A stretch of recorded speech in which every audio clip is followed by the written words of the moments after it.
Programang ito ay rated SPG. Striktong patnubay at gabay ng magulang ang kailangan. Maaaring may masiselang tema, lengguwahe, karahasan, sexual, horror o droga na hindi angkop sa mga bata.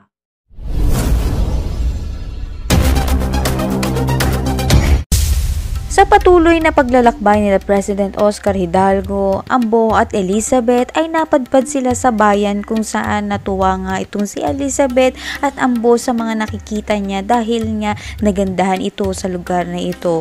Ngayon nga lang daw sila nakapunta sa ganitong kagandang lugar, kaya naman sinabi nga ni Elizabeth kay President Oscar Hidalgo na mamasyal muna nga sila at kung sakasakali nga ay baka naman may magandang loob na magbigay nga sa kanila ng pagkain upang sa gayon nga ay makakain na nga sila dahil gutom na nga rin sila sa haba nga ng kanilang paglalakbay. Dito nga ay nagpanggap nga sila upang hindi nga sila makilala.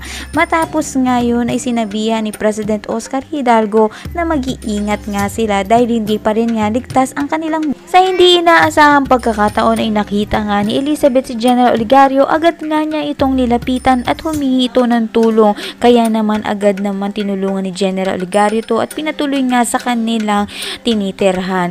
At dito nga ay pinaliwanag na nga ni President Oscar Hidalgo na nagkamali nga siya at humingi nga siya ng tawad dito nga kila General at kay Cardo.